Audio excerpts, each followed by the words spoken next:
west of Toronto. Hi, Alien. So good to see you. Thanks for joining us.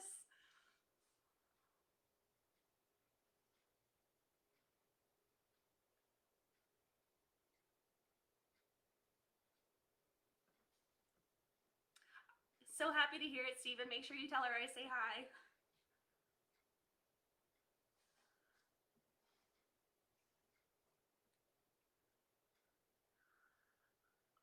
Alrighty, folks. Well, I think we've got a good little group here to get things set and started. So let's start off. For those of you that don't know me, I suppose I could introduce myself. I'm Taylor. I have been drumming since I was 13 years old, so I'm not going to tell you how long that's been, but that's okay. I have been with the Grade 1 78th Fraser Highlanders out of Ontario for the past 7 seasons. This season upcoming would have been my 8th season. Hi Ruben, hi Allison, thanks for joining us. I've been leading the midsection with Drew for about, I think this is going to be my 5th season coming up now, so the 5th season that unfortunately wasn't to be, but that's okay. But it's been a really great journey thus far, and I'm excited to keep it going. Working with Drew Duthert on scores has always been kind of a strange, surreal thing, so I'm a pretty lucky gal that way. I've been teaching for the last, I'm going to say 11 years, I think it's been. So it's been a little bit of a journey there now. I'd like to think that, as I've progressed through those years, I've got to pick up a lot of things from a lot of other instructors, working with a wide variety of different students. I love working with beginners. I enjoy the challenge of working with beginners, but I get the opportunity to work with people all the way up to Grade 1 professional solos. Pretty wide age range as well. My youngest right now I think is 17, but my oldest is 76.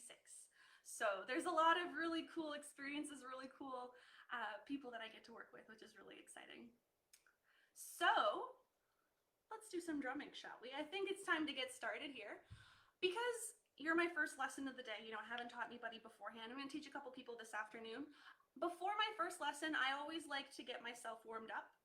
I have dealt with numerous hand, wrist, arm, shoulder injuries throughout this whole process, so I think it's really, really, really important that you get yourself warmed up proper so that you don't injure yourself.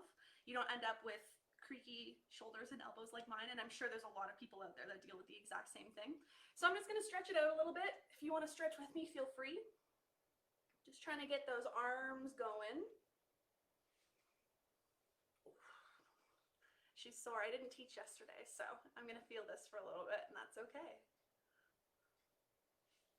Gonna get the wrists going, work out all the kinks. I'm really happy my microphone isn't super sensitive because they're making a bunch of odd noises right now. Make sure you get going both directions. Gonna take off my one stick for a sec. We're gonna press forward on the hand underneath, just kind of where that fleshy part under your thumb is, just to get that stretch across the forearms. That's the one that I deal with the most, is forearms. It's really, really tight, especially as the summer season for us goes on. By the time I get through Worlds, I'm a mess. Let's just be real. Hi, Chris. Thanks for joining us. All right, gonna take the other one off for a second. Get this guy going. See if Siri yells at me on my watch. She is, that's okay. So yeah, just kind of trying to get the arms going. We're gonna take it really slow to begin with. Again, we really wanna make sure that we're not doing too much before our body's warmed up. Tenor drumming is a very physical instrument. It's a very physical activity. I tell my guys all the time, if you're not sweating by the end of band practice, you probably weren't working hard enough. You gotta feel it. You gotta work hard to get better at it. So it's good that we keep, warming up consistently. And now we're ready to get started. So regardless of what lesson I'm teaching, what ability I'm teaching, what age I'm teaching, I always like to start off with the 4 basic rotations. We do them in sets of 8 because I'm an ex-Highland dancer. Everything gets counted in 8s. I apologize in advance. And we do them with just 1 rotation and a catch in the middle. So the reason why I do this, and I tell this to people all the time, regardless of what ability you are, you can always work on the 2 fundamentals of flourishing. And that for me is the rotation and the catch. When we do these 4 basic rotations, we're covering off all of the rotations that we would need to do any kind of flourish, and we're working on control.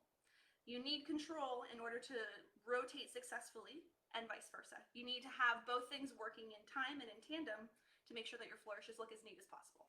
So we're going to start off with the 4 basic rotations. We're going to start with just our inside forward rotation, and this is going to be the one that is most commonly used in like the pinwheel or the cartwheel. I apologize if I don't use the right terminology. There's so many different things to call the same movement, so I'm going to call it a pinwheel. But yeah, inside forward, we're going to do 1 rotation and catch, 2, 3, 4, 5, 6, 7, 8. And what you'll notice there is that the rotations were very smooth. They were not fast by any stretch of the imagination. And I'm catching them in the same spot every single time, letting the stick come around and hit that same spot in my thumb. Left hand, here we go, same rotation. 1. That's a really good point, Allison. It totally makes more sense to me too. I think understanding the different kinds of tunes, because we dance to everything, was really helpful when I was starting to learn, but it's definitely sort of something that's helped me in, writing flourishes, writing scores. It's been a really big asset for me for sure. That's probably more than 8, I'll just keep talking. We'll just keep rotating. It doesn't hurt to do a few extra, that's for sure. All right, this is the first one that might not be as commonly used. It's outside forward. So I'm on the outside of my hand, back of my hand. I'm doing the same direction as that pinwheel that we just did. And we're gonna go on the outside. 2, 3, 4, 5, 6, 7, 8. Other hand, here we go. 1, 2, 3, 4, 5, 6, 7, 8. So really important here. One thing that I want to mention, and I try to stress this with all of my students that I teach, regardless of ability, if it's something new, be kind to yourself. Don't take it too seriously if you don't get it the first time around. I can say honestly, with the tens of students that I've had over the past 11, 12 years, there's never been a student that just picks up everything right away. It's never, ever, ever automatic. So if you've never done an outside forward rotation before, it's okay. You know that it's there now, and if it doesn't happen now, keep working on it. It might take some time. I like to tell people that it took me 3 months of weekly lessons to learn my butterfly when I first started out. My instructor had the patience of a saint. 3 months. So be kind to yourself whenever you're practicing, whether it's flourishing or rhythms. It's really important. If you get frustrated, come back to it. Be kind to yourself. Next rotation is also going to be a little bit different. Might not be one that we've played around with before. It's inside reverse. So it's the same spot as my pinwheel, except it's coming in towards me instead of out and away like my pinwheel would be. And this one's a little bit finicky. Like, it's got an extra kind of sort of system that has to go through to stay untangled. And I'm going to do a set, and then we'll talk about that so that you have that knowledge to work with as we move forward in your lesson here. So inside reverse, 2, 3, 4, and be mindful of the catch. We want it to be in the same spot every single time. All right, let's talk about what it takes to get that inside reverse going. I'm gonna take off my sticks for a second.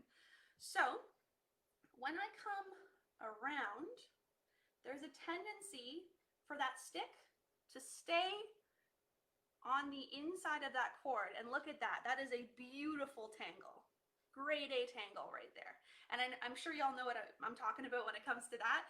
And you have to untwist and unwind, and it's just a whole mess. So first thing to mention, everybody, regardless of ability, tangles their mallets once in a while. It's how you recover that is most important. So here's how we recover from that. When we do the inside reverse, the stick has to kind of do an extra little skip around so that it can untwist itself and keep going. I want that stick to stay flat in my hand instead of twisting and turning in on itself. So when you do this inside reverse rotation, you want to make sure that that mallet comes around and continues to stay flat in my hand. And it's really something that might take a little time to feel, and it might be something that just kind of happens as almost a fluke.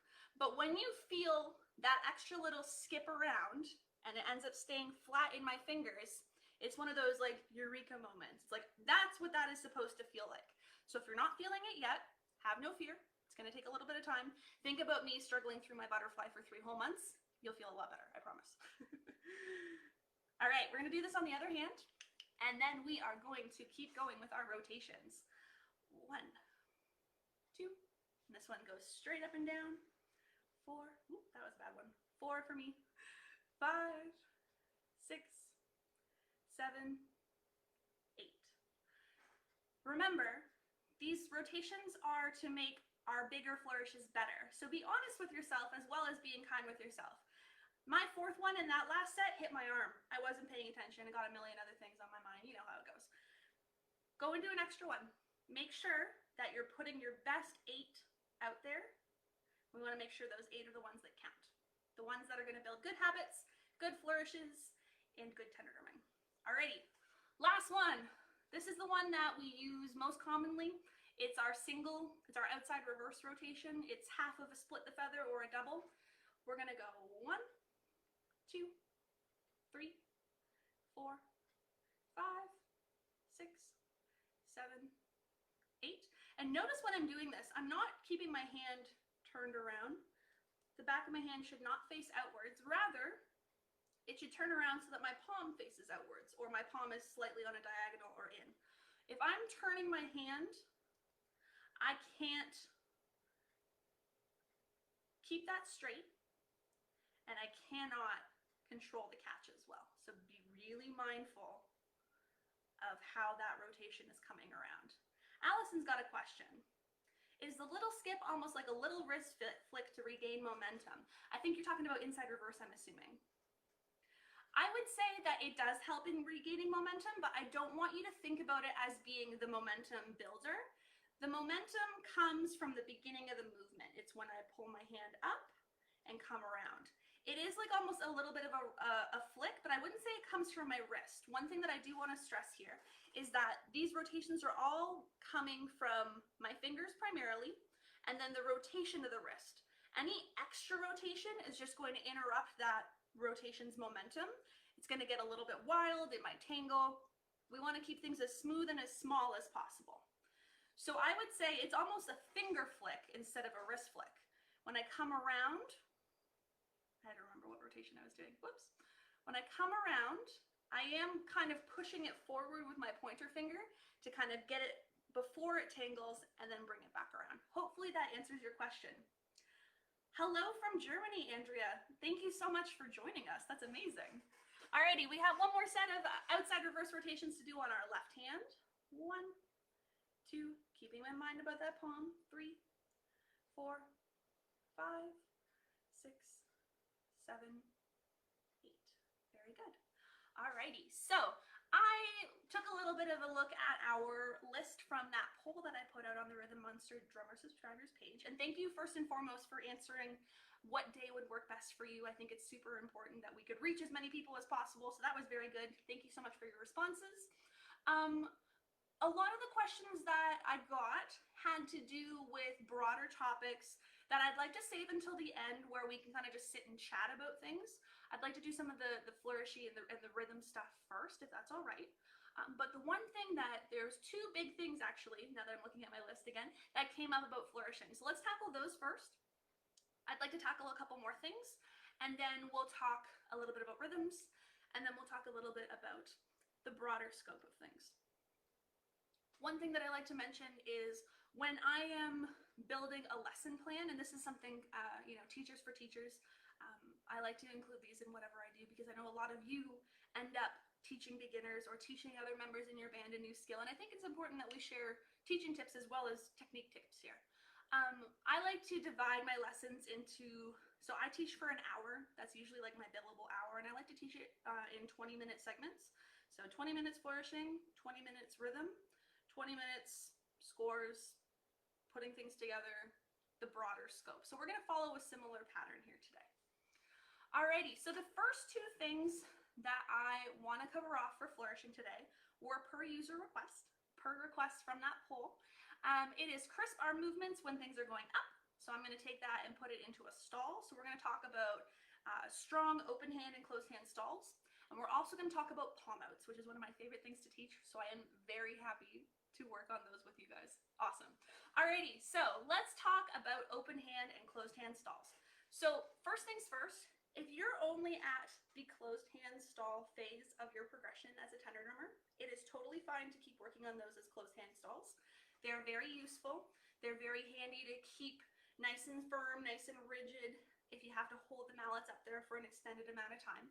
But I am going to talk and teach open hand stalls today as well.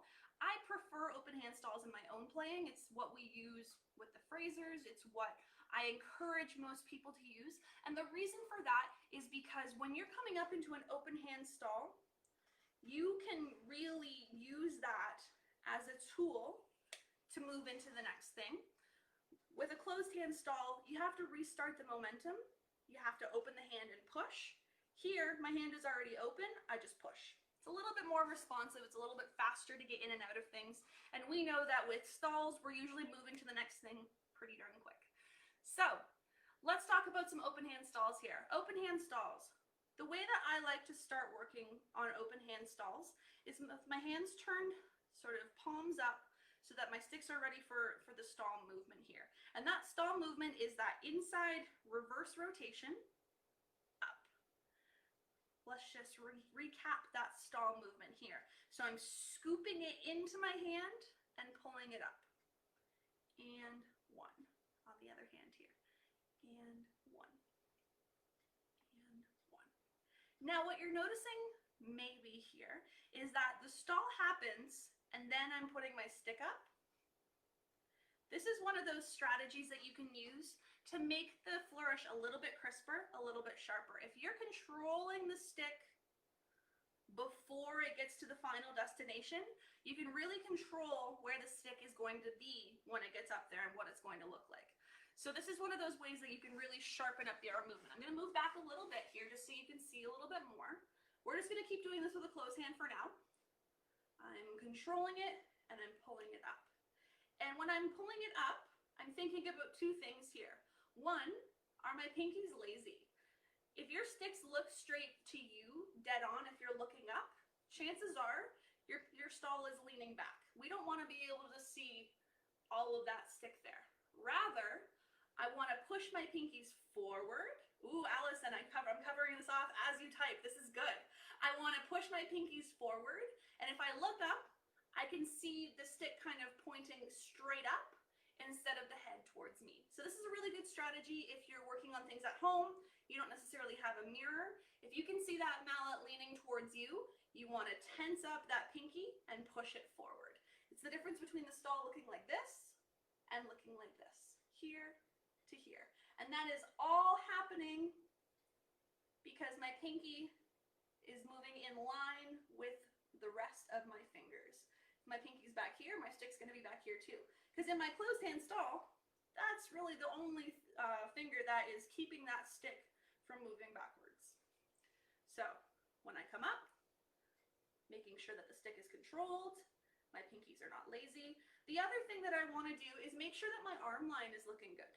So the way that we keep that movement crisp is by thinking about where the hand needs to be and moving there in one movement. We don't want it to be up. We want it to be up. We want to go to one spot and one spot only. And we want to make sure it's consistently in the same spot. We want to think about that spot by imagining there's a line that kind of bisects us right down the middle and putting our hands around that line. That's how we get that clean arm position every single time. Stalls take a lot of work. So again, I really want you to think positively, be kind to yourself in this practice, and be conscious of the little things here. You know, am I moving too much? Am I scooping instead of flipping and controlling the flourish? These are the little things that kind of add up to the bigger picture and make your flourishing a little bit stronger, a little bit smoother, a little bit more controlled. Alrighty, let's talk open hand stalls. So I know that there are a lot of people that do their open hand stalls with their fingers pointing horizontally.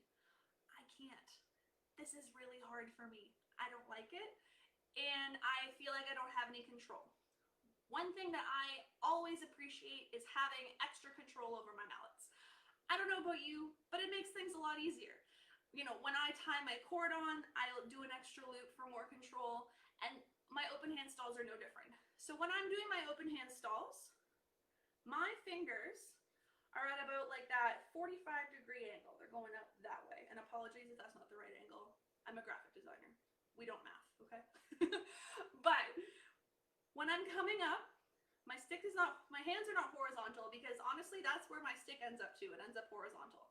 If I point my fingers relatively straight up and then balance that mallet on my ring and pointer finger, I find that I have a lot more success.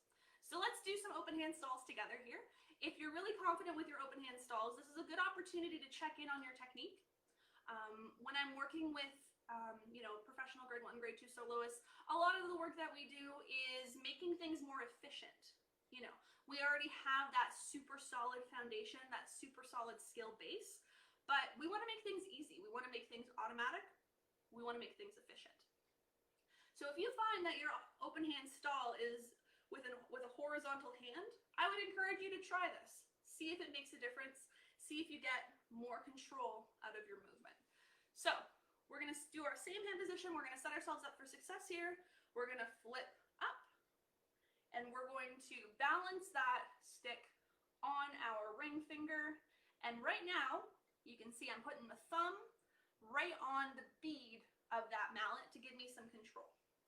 And up, down, up.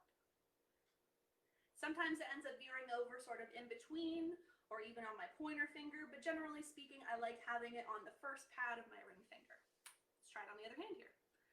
Hand is flipped, in, up, down, up, down. And you can tell that this is my non-dominant hand, because sometimes the hand position is a little bit more inconsistent on this side, and I'm sure this is something that a lot of you deal with. I deal with it personally, as well as with students. The important thing here is to remember that you're just bringing this hand up to speed with the same sort of strength and dexterity as the one that you use all the time.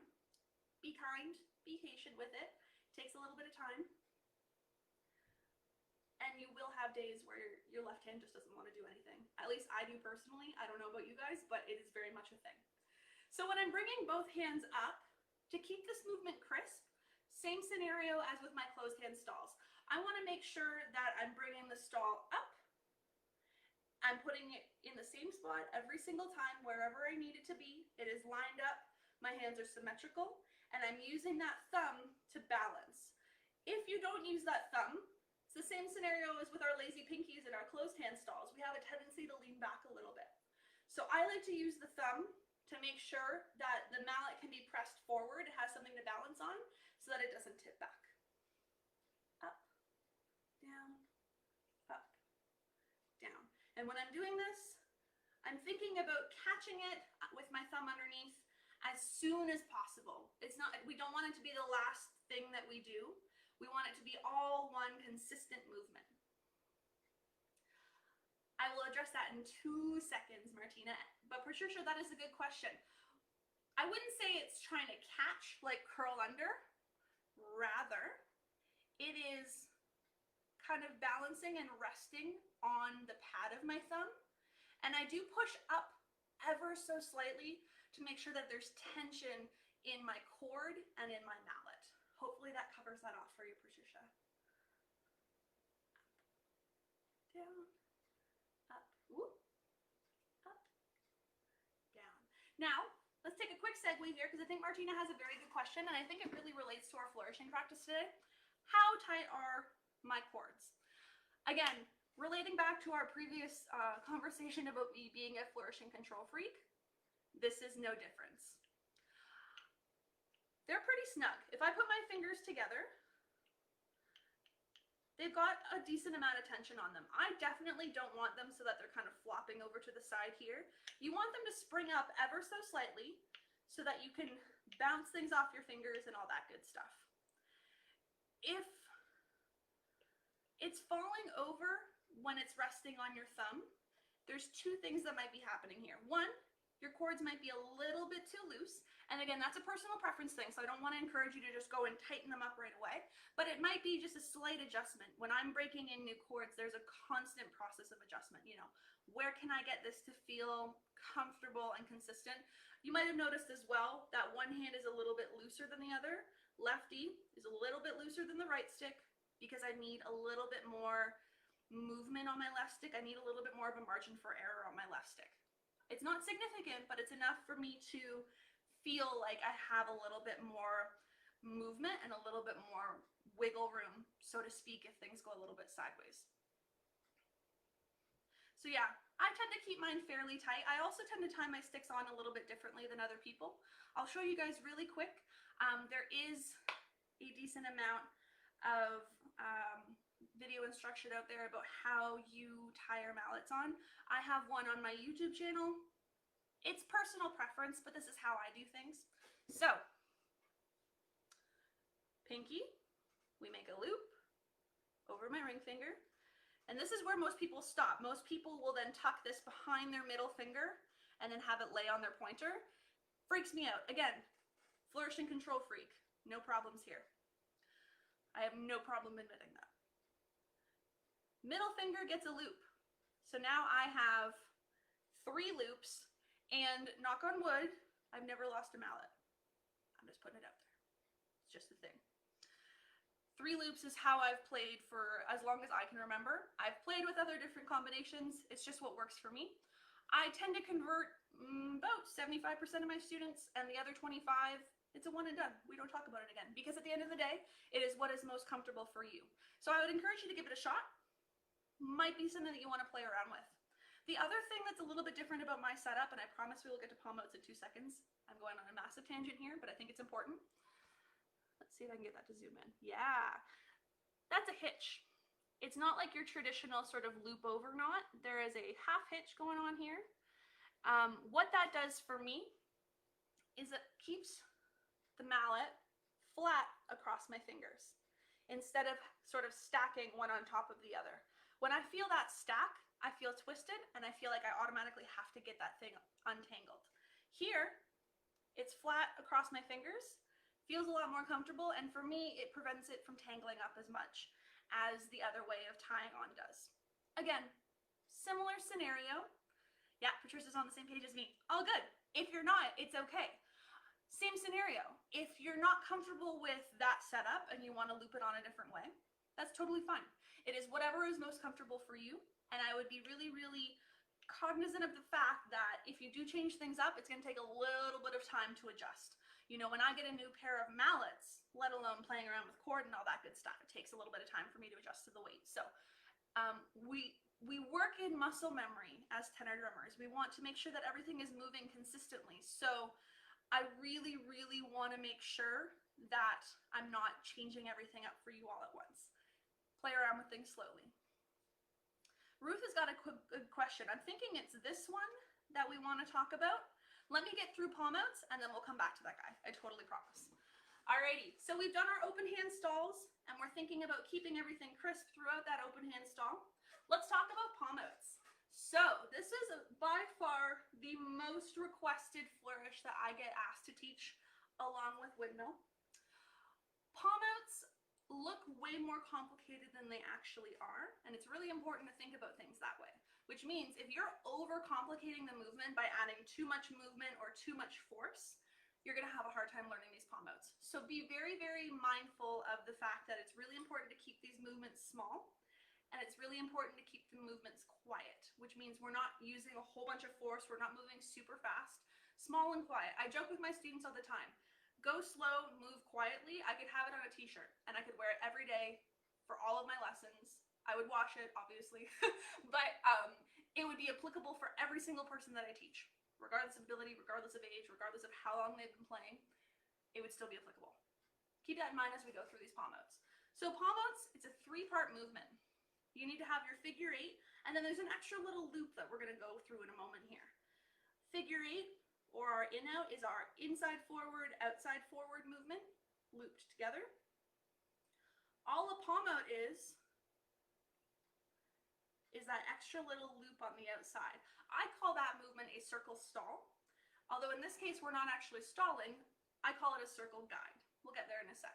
So, a palm out in its most basic form is a figure 8 with an extra loop, and then we come forward into an inside forward rotation, whether it's finishing off with a pinwheel or just coming down, it depends on the circumstance. In, out, around, down. So, in, out, a lot of you are probably familiar with.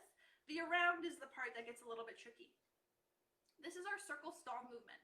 It's something that I covered off in a YouTube video in my pop video way back when. I think it was about 2 years ago now. So if you need a little bit more reference on the circle stall, there's lots of videos out there, I'm sure. In, out. I'm going to turn my hand horizontally and scoop around. We're just going to start with in, out, circle, stall. In, out, circle, stall. In, out, circle, stall. Let's try it on the left hand here. Lefties might be misbehaving. Be patient, be kind. Here we go. In, out, circle, stall. In, out, circle, stall. In, out, circle, stall. In, out, circle, stall. And you'll notice that I'm using my closed hand stall in this case. We're not actually going to keep this stall. We're going to take it out in a few moments. Let's try it on the right hand one more time. In, out, circle, stall. In, out, circle, stall. That's our left. One more on each. In, out, circle, stall. In, out, circle, stall. So you might be noticing now that there's a little bit of a movement and a cadence to this flourish. The movement can be remembered by going down and around. Down and around. So my mallet starts the movement going down in my inside forward, and then it starts to loop around with my out circle stall. Down and around. Down and around. Down and around. Down and around. All right, this is the point where you'll want to be checking in on them. If you're feeling like that's about as good as they're going to be today, that's totally okay. Come back to this video whenever you're ready, because we're going to move into the next step of the progression. So we're going to get rid of that circle stall. We're going to get rid of the stall part of that circle stall. We're going to keep the circle, get rid of the stall. That's how we get the one and movement. So when I get rid of the stall, you're going to feel that stick come around on your hand out here. And you'll notice that when I'm doing this palm out, and this is might be something that you've seen in videos or you've noticed that you might have to do, there aren't multiple rotations out here. Because when we think about it, that's our inside reverse rotation. That one's a really, really hard movement to master. So we don't want to have multiple rotations on the outside. All we want is one loop and then into the next thing that we have to do. We make it bigger, we make it more exciting by using our arm position, which we'll get to next. So, in, out, circle, guide. And we're going to end up in that forward catch movement. In, out, circle, guide. 1 and 2. 1 and 2. It's funny how that works out, eh, Allison? I mean, like, I feel like I was working on my reverse windmill for so long in a certain way, and then I realized that there were certain chunks that I already knew how to do from like crossouts and other things. So when I actually figured out how to do it, I felt a little bit silly because I feel like I had already been doing it for forever, even though I had finally just had that eureka moment. So I totally understand what you're saying there. In, out, around, in, out, around, in, out, around, in. No problem, Charlie, happy to help. Out, around, in, out, around, in. Let's try it on the left hand here. Got to make sure we're doing them both on either side. Here we go. In, out, around, in, out, around, in, out, around, in, out, around, in. Now, if you find yourself staying pretty static, you might have some with the rotation coming around. So I would encourage you at this point to think about what your elbow is doing. The elbow is not guiding the flourish, but the elbow needs to move with the hand so that it knows to be part of the whole movement. I'm so happy to hear that, Ruth. Thank you. In, out. Ooh, elbows out too. Around, in. The elbow just cannot stay stuck here the entire time, you're going to end up with the T-Rex arm look. It's good for certain things, but for the most part, we want to keep everything out and open. In, out, around, in, out, around, in. Try, if you're feeling comfortable with this, try and loop it into a pinwheel. It's the same thing as our forward catch. You're just going to keep the catch, catch, catch going into a rotation. In, out. Oh, there goes that elbow. In, out, around, in. In, out, around, in. In, out, around, in. In, out, around, in. Alrighty, we're gonna stop with the palm out there, but I hope that provides you with some context as to the sort of progression of the movement. The things that I want you to take away from that: in, out, circle, stall, stall, stall, stall. We get rid of the circle stall once we're comfortable with the circle movement. The actual progression of the flourish can be described as down and around. Down and around and. One thing that I did forget to mention before I move on, it is not down and back, it is down and it stays forward. Even if you see these great big palm outs with all of this extension, it still stays in front of me. Nothing in tenor drumming should ever go behind you to the point where you can feel that muscle pull across. That's how you end up with shoulders like mine. All I'm gonna say. In, out, around, wheel. In, out, around, wheel. Now you've noticed that we've worked on this one hand at a time. That's how I would start it. Once you're comfortable, bring it with both hands. However, if you're non-dominant, you know, what hand you don't write with is misbehaving. Sometimes it just needs a buddy to follow. So in that case, if you're struggling with getting the one hand going, and this really goes for any flourish, I would encourage you to try it with both hands and see what the difference is, especially if your right hand or your dominant hand is really, really strong and this left hand or your non-dominant hand is just not behaving. Sometimes it just needs a leader. My left hand likes to follow. If I can get my left hand to follow my right hand, chances are that movement will transfer over to the non-dominant hand a lot faster. Alrighty. We had a quick request for a stall out to the side. I am happy to do this because it is one of my favorite things to play around with. I do a lot of movements horizontally.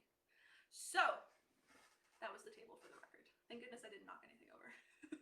So, when I do a stall out to the side, I need to start in the opposite spot that it needs to go to. So I need to have my hand facing in, palm in towards me, and it's kind of just like balancing on my pointer finger so that I can throw the mallet out to the side.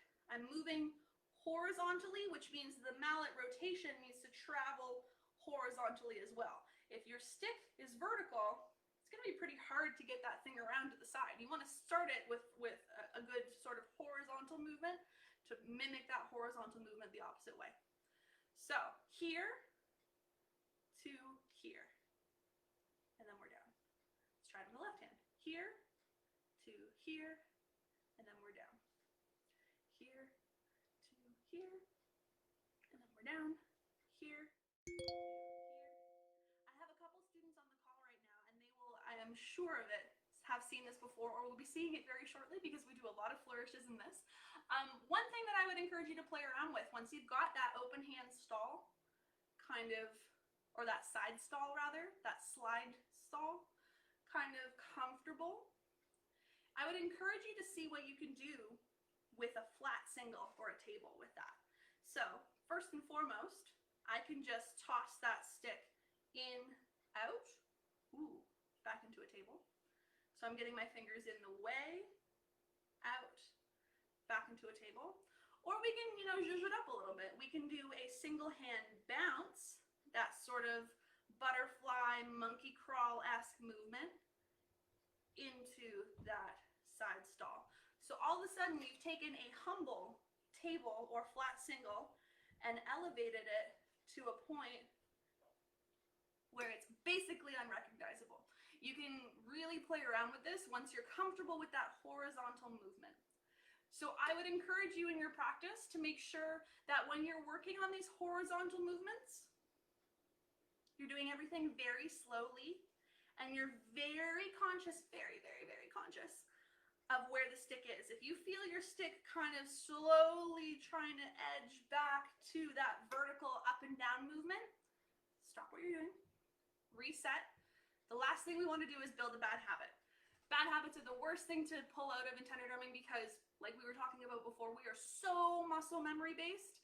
To undo that muscle memory and rebuild in a different way is very challenging. So we want to set ourselves up for success when we're learning new movements by learning new movements slowly. Again, that t-shirt, without a lot of extra movement, quietly, here we are again, and correctly. 1 and 2 and all the way up into our slide table. That's what I call those guys. Slide table. I don't know if they have another name. That's just what I thought of. I don't know.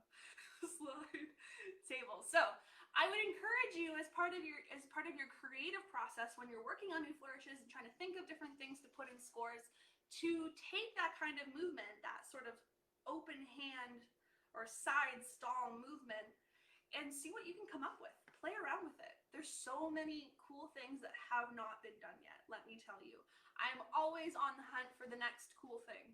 It's really, really frustrating sometimes when I get stuck in that writer's rut and everything ends up looking the same for like a couple solos that I'm writing, or my own solo. If I'm writing, an MSR, I'm pulling things from my march to my Strass bass. So take inspiration from those little movements.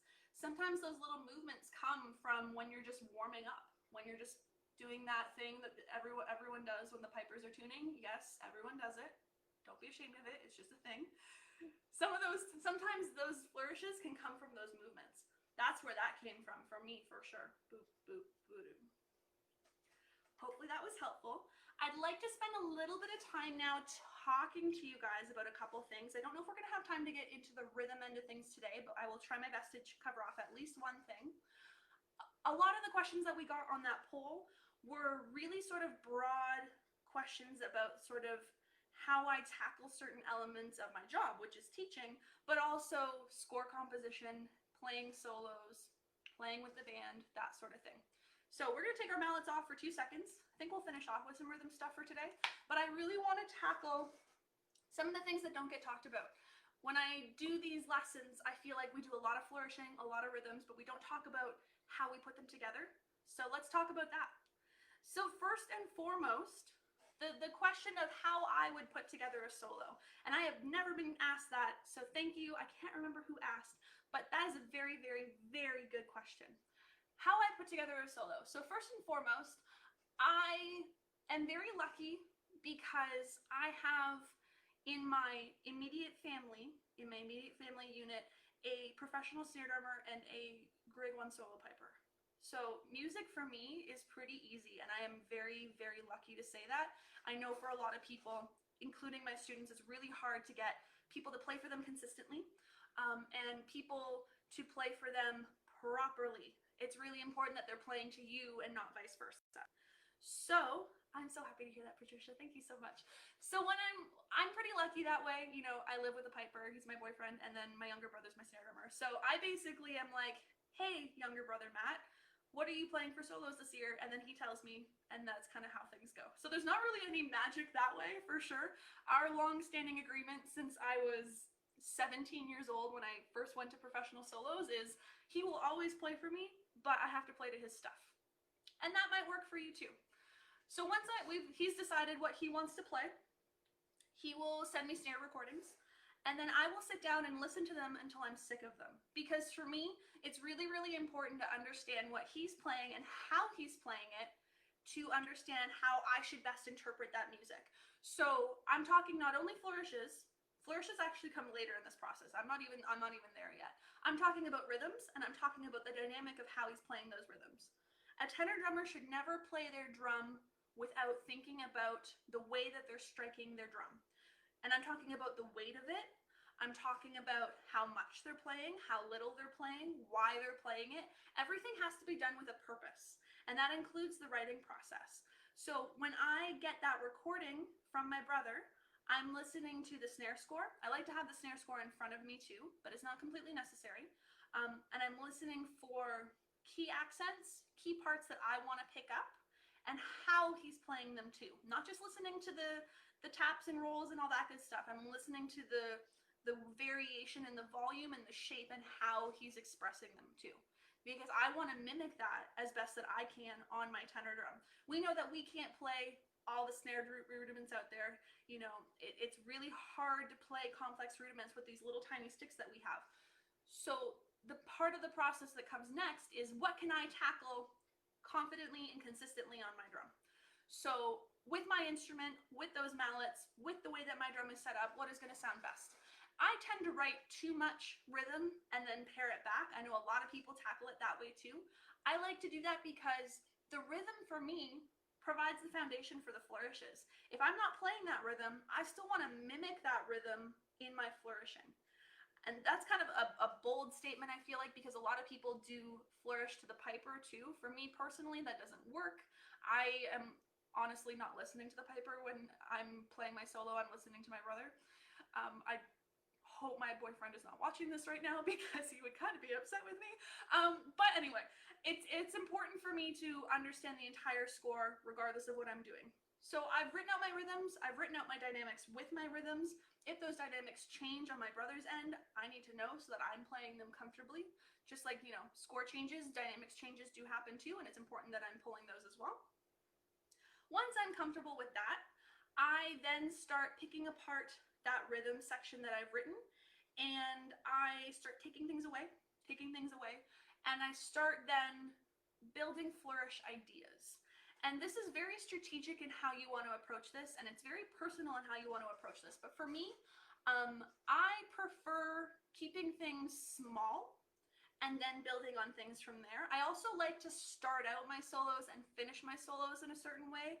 I like to come out with a bang and end with a bang. I don't know if that's the way that other people approach things. Sometimes people like to sort of gradually ease into their first part. Me, at that point, I'm like, let's just give her. You know, let's just make this happen. We're going to throw in a big combination just to start off with, just to kind of get people interested and people excited about the solo. But leading back to the primary focus of my flourish writing, everything has to fall in line with the rhythm. If the flourish is going to take away from the rhythm is always the primary focus. We're drummers first. I am not a professional wacky inflatable tube man, although I do my best sometimes. I want to focus on being a drummer first and foremost. So for me, if the rhythm is too important, there will be no flourishing over top. If I can integrate a little bit of flourishing over top certain spots, then absolutely. But when I'm writing, flourishing is second. It's the fun part to write, for sure. But it has to fall in line with the rhythm, and the rhythm has to come first. So I would say that my best suggestion for putting together a solo is to find people that are just as passionate about solos as you are. Again, I'm really lucky. I never had an issue finding people to play for me, but I completely relate to people that have that issue. Keep looking. Reach out to instructors, reach out to people out there. There are more people that you think that would be open to playing solos for you than you might realize. Really understand how they're interpreting the music, not just the tunes that they're playing, but how they're interpreting those tunes, especially your snare drummer. And when I'm writing scores, I am always thinking about the rhythm first and foremost. The flourishing is important, and it's the sort of visual excitement piece of the score, but it is absolutely secondary to how the rhythm plays out throughout my solo.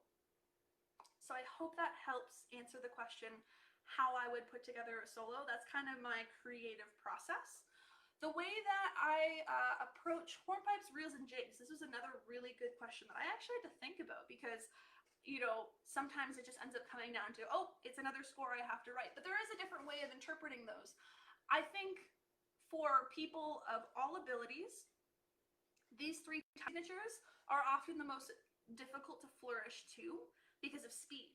Speed, especially in jigs and in reels, makes it really, really challenging to put in big combinations. So when you're writing flourishes, be mindful of that. Don't think you have to put in all your craziest moves, because when you get that jig or that reel or that hornpipe up to speed, you're going to struggle with the interpretation of the music. And if I have too much going on in my hornpipe or my jig, I feel like I'm not putting my best foot forward. I'm just worrying about every single bar after this. So it's important to me to be mindful of that on another layer when I'm writing those flourishes. We're still thinking about all the other stuff to do with rhythms and all that good stuff, but it's very, very important to me to make sure that I am being mindful of what I can tackle and what I can present most successfully in my solo. And that goes for me writing for other people too. A lot of the stuff that I do nowadays is writing scores for students or on commission for bands or other soloists or that sort of thing. And I'm always try and remind myself that I need to make sure that I'm making this tangible, challenging to a certain degree. You don't want to push it too hard, but always keeping in mind the final tempo that they're going to play it at, as well as the idiom that the score is written in. So I hope that covers off how I approach hornpipes, jigs, and reels. I think it's very similar to the process that I just described. I'm just extra careful and extra focused on what that person or that score or that tempo can handle. What's the limit? Can we push it a little bit? If not, why can't we? But that's okay. Let's make it tangible and fun for everybody to play. Those are the scores that are fun to play. Especially a good hornpipe jig solo set. Like, I love playing my hornpipe jig solo. I love my MSR too, but my MSR is really long right now and it's kind of exhausting. So my hornpipe jig is a lot more fun. I will say that for sure. Alrighty. One more thing that I wanted to chat about with you quickly before we do one more flourish rhythm thing to end our live stream for today is how I deal with nerves. And this is something that I think we need to talk about more in pipe bands. So I'm going to take a minute to talk to you guys about this. First off, if you're not nervous, it's a problem. If you're not nervous, you're too confident and something's going to happen. That's how I tend to approach things. If you're not nervous to play solos or to go up to the line with the band or that sort of thing, you want to reassess, the challenge involved with your music. Can I push this a little bit more so that I can continue to improve, but also so that I feel that connection to the music that being nervous provides? You really want to think about how you can best channel being nervous. And this is something that doesn't come naturally and it doesn't happen all the time. I can count on both hands the number of times that I've let nerves get to the best of me, even recently, like even in solos that I've played in the last year, where I know personally that I let my mind wander and I let those negative thoughts flood my brain, and I played well, and sometimes I placed well, sometimes I won it, sometimes I came top 3, top 5, but I know in my heart that I could have played it better because I wasn't managing that feeling the way that it should be managed. And this is something that is personal to everybody. I think it translates broadly into everyday life as well. For me, I like to be very mindful of how I'm feeling and how I sort of process those feelings. I like to try and use it to my advantage. If I'm going to go and play my solo in front of a panel of judges, at like Winter Storm or something, for example, I want to use that extra energy that those nerves provide to extend everything a little bit further, to broaden my dynamic range, that sort of thing. Finding the way to channel the nerves is the hardest part of the process. For me, it's a lot of positive thoughts. It's a lot of telling myself that I can do this because I've done it 40,000 times in front of the mirror in the basement over there. And it doesn't happen all the time, but the more you practice, the easier it becomes and the more consistent it becomes. It's really challenging to start the process and to figure out how best to manage it for yourself and for the people around you. But I think it's an important conversation that is to be had as competitors in anything, regardless of what ability or grade you play in. Finding the way to channel that energy that nerves provide in a positive way is extremely important to figure out for yourself. So be mindful of it. Like we said at the beginning of the lesson, be kind to yourself and others, obviously, that's important, but be kind to yourself too. That's the first and foremost thing that you need to do in this practice, in this instrument, in this process of learning. Be patient with yourself, and when you do get those nerves, find a way to channel them in a way that it's going to positively impact your performance instead of negatively. And if those nerves do get the best of you and you make up entire parts of your jig like I have in previous solo contests. Find a way to laugh about it. It's not easy in the moment. Find a way to channel that moment, that event, into your practice moving forward. I know that was really fluffy, so we're gonna do we're gonna do one more flourish or rhythm thing to finish off our day here. I am going to address the question that came up about brushing the drum versus striking the drum. And what I'm gonna do really quickly, I'm gonna point my camera down so you can see my hands. Yeah, and my messy desk. I told you guys it was there. I want to talk very, very quickly to end our practice today about how I strike my tenor drum. And it sounds so small and so simple, but it really does make a difference in how you play your instrument. So first off, I don't ever think about brushing my drum. I might look like I'm brushing my drum on the way through, but in reality, it is that strike movement in various ways of controlling it that really sort of generates the volume out of your drum. So no, I would say that you're never wanting to brush perpendicular across your head. It might look like it, but in reality, that's just an extra big arm movement attached to a strike. So let's talk about how I strike my drum. When I am playing my tenor drum, I am kind of in what I call a lazy man's match grip. So I'm definitely not out here in that sort of traditional match movement. I'm also not in that sort of thumbs up French grip. I know a lot of people use it, not my cup of tea. The reason for that is I only get to use my thumb to control the mallet. When I'm in my lazy man's grip, I have a lot more control and a lot more means of getting that stick moving, because I am moving my fingers up ever so slightly so that my pointer and my middle finger are on the mallet, and that's how I get that snap forward. So one thing to be mindful of here when we're playing our tenor drum is that we're not thinking about generating the movement from the wrist. There is a little bit of wrist movement here, but when I see somebody wind up with just their wrist and that sort of grip of death on their mallet, you're not getting what you can get out of those mallets. You want to set yourself up for success. When I am playing my tenor drum, I am using those fingers to move that stick, and the movement generates different kinds of sounds. You know, smaller movements, smaller sound, bigger movements, bigger sound. That's how we get that dynamic out. There's an upstroke and a downstroke to every single one of these movements, but when I'm thinking about playing my tenor drum, I'm thinking about striking and letting the mallet rebound back into my fingers. We're never playing down, down, down, down. A, we get that grip of death on our stick again, but B, we're also deadening the response of the tenor drum as we strike it. If I've got that upwards bounce movement, and I know I'm getting a little fuzzy here, so bear with me. My camera is like, what are you doing? But if I've got that bounce movement, let's see if I can get her to zoom in again. If I've got that bounce movement happening, I have a lot of control over my mallet, and I have a lot more strength and power that can go into my mallet in the most efficient way possible. Here's some things to think about when you're working on this. So first off, we don't want any prim and proper tea time pinkies. You want to make sure that those pinkies are tucked under. Again, not squeezed under. Nothing is squeezing here. But in order to kind of keep that balance, if I have my pinkies out here, I don't have as much control over that bounce. I want to make sure that my pinkies are tucked underneath and out of the way so that the stick can move.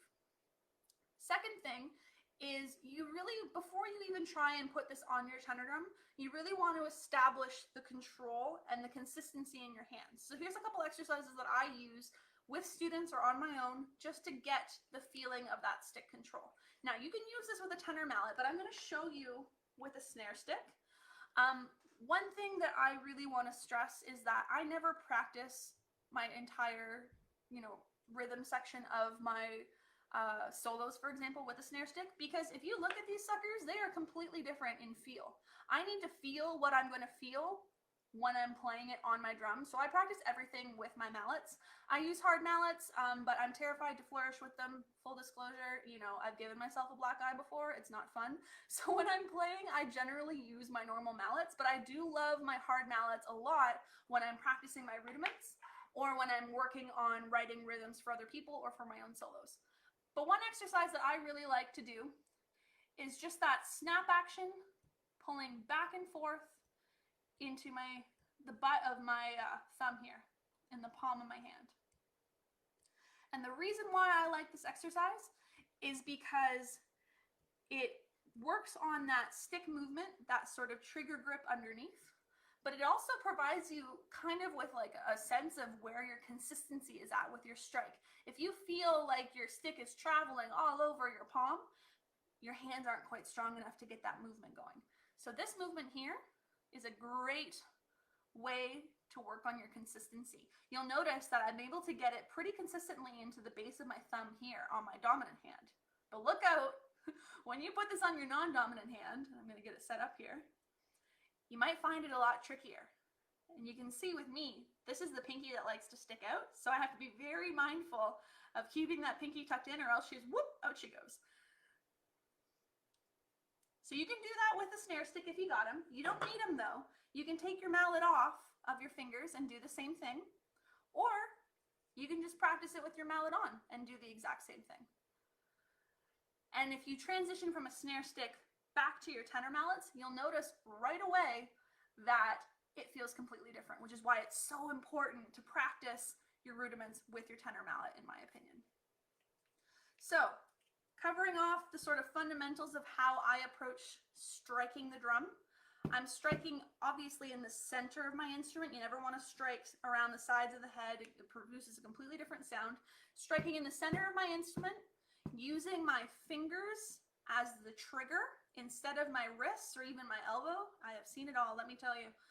Fingers, a little bit of wrist movement generates that power and that control that we need as tenor drummers, not only to strike our drum consistently, but to strike our drum in a dynamic way as well. So when you're practicing your rhythms and your rudiments, think not only about the stick control element, but also different ways of practicing it in a dynamic fashion. Like what we talked about before, we never want to strike our tenor drum without thinking about the weight and the shape of that movement and that music. All right, that covers off the sort of general strike technique question that we got. I'm going to answer one more question, and it's from Mary, who just posted this awesome question, and then we're going to call it a day for today. What is the best way to start competitions and solos, and what type of songs are with the entire band? So that's a great question. That question is going to be dependent on what pipe band association you're part of. There's different requirements for different grades in different associations. So